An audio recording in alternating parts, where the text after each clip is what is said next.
Agora a galera tá pirando por uma nova onda aí de criatividade digital, né? Transformar qualquer foto em um quadro do estúdio Ghibli.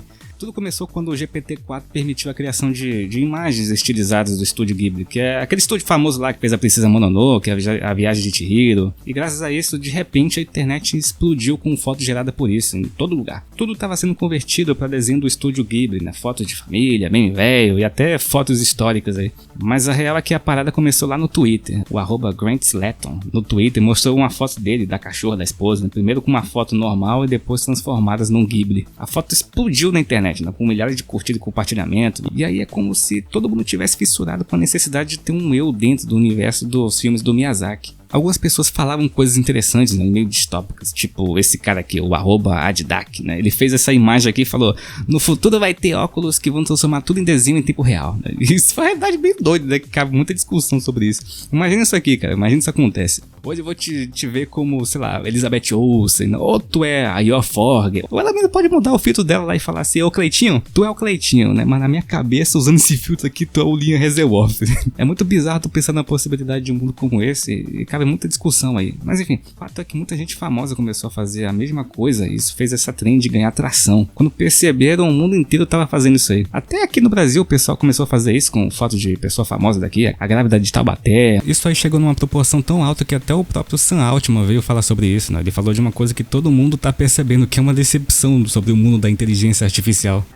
Todo mundo, assim, através dos filmes, sempre idealizou o mundo da inteligência artificial como a era da produtividade, sabe? Das grandes descobertas, da IA controlando o mundo, Skynet, carai.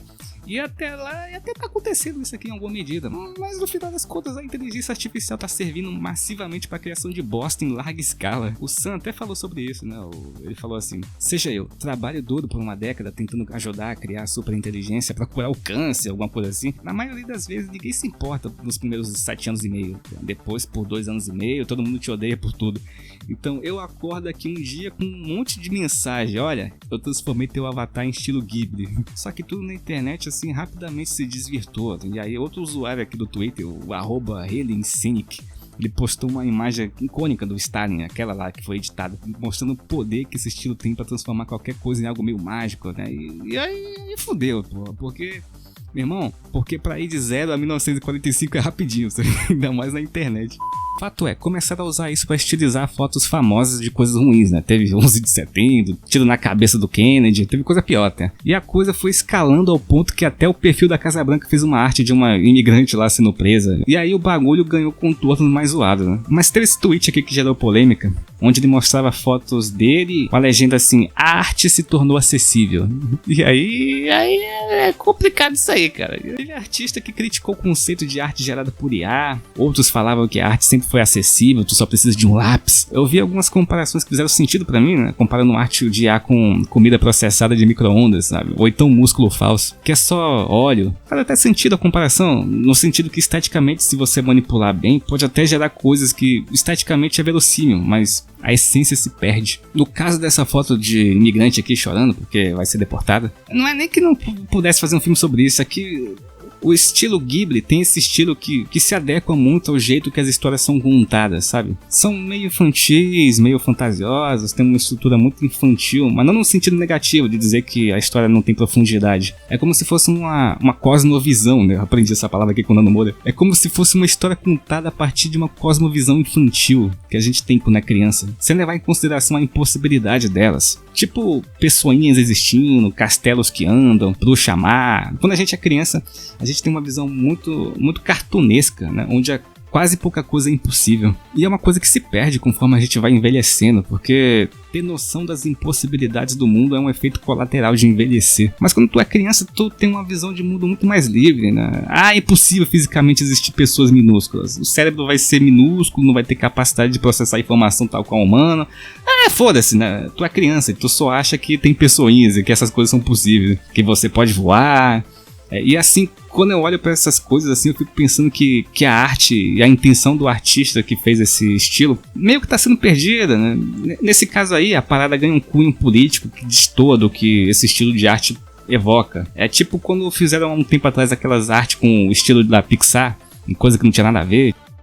O bigode lá, o campo de concentração, coisa bizarra, ficou zoado, sabe? Aí os caras estão usando em cancelamento do CPF do Kennedy. Eu sei que não é o estúdio fazendo isso, mas lascou, sabe? Porque eu agora todo o aconchego que eu tinha com esse estilo foi corrompido porque agora tá integrado com 11 de setembro. Viralizou junto com esse efeito todo, toda essa trend aí, né? Uma declaração velha do Miyazaki falando sobre inteligência artificial. Ele tem uma opinião bem definida sobre isso tudo.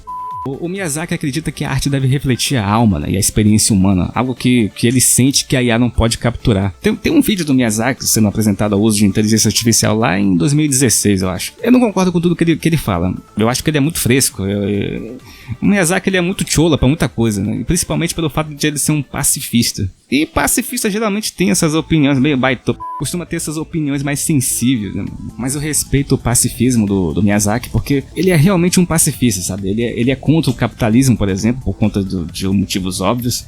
Mas ele não é tipo, tem gente sofrendo no mundo. Dito isso, enche essa parede aqui de gente e metralha geral. Bota todo mundo pra ir de Marielle Franco, sabe? Vamos chacinar os milhões pra gente fazer o nosso sistema justo e bonzinho. Não, ele não pensa isso. Ele é realmente um pacifista estrito senso. Ele é contra causar sofrimento humano. Ele tinha 5 anos quando caiu a bomba lá em Hiroshima e Nagasaki. A perspectiva de uma criança tendo a própria inocência confrontada com todo aquele terror ali foi impactante demais, né? Ele nasceu na guerra e cresceu no pós-guerra. As discussões sobre Hiroshima e a bomba estavam muito frescas ainda. Mas ele também sabia das atrocidades do Japão. Ele não teve como crescer com uma visão revanchista do tipo, os americanos jogaram bomba na gente, vamos churrascar eles também. Porque os japoneses fizeram coisa bem horrível também lá na Coreia e na China. Os japoneses não era só uma questão de guerra, né? Eles eram cruéis mesmo. Tem uma foto famosa aí de todo mundo que já estudou sobre esse assunto, de um soldado japonês empalando um bebê. Teve 2 irmãs espanholas que estavam lá durante o massacre de Nanquim, né? Elas conseguiram fugir. E elas falaram no jornal que os japoneses eram demônios cruéis mesmo. Teve um momento que eles pegaram um bebê de 2 meses assim e jogaram pro ar, sabe? Porque eles ficaram brincando de cara ou coroa com o bebê assim.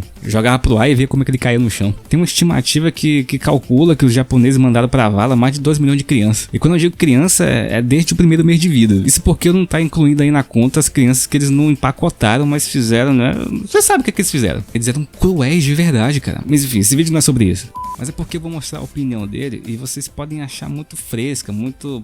Justamente por causa dessa cultura de mimimi que a gente tem hoje, tu pode acabar achando que o Miyazaki é um grande mimizento, né? Mas no caso dele não é isso. Diferente do Japão, que nega tudo isso, o Miyazaki não, sabe? Ele não teve como crescer odiando os americanos, apesar da destruição que eles causaram no Japão. Ele foi condicionado a odiar a guerra como um todo, né? Por isso que eu respeito muito o pacifismo dele. Apesar de ser um pacifismo extremo, né? Até em coisa desnecessária. Mas o pacifismo dele não é hipócrita. Ele é muito contra o sofrimento humano. E ele tem opiniões bem fortes sobre a IA que eu não concordo, eu mesmo não sou contra o uso de IA integralmente. Eu acho uma boa ferramenta de ajuda criativa, mas enfim, ele acha que IA causa dano ao ser humano, só que de outras formas.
人間の肩と同じように絵を描く。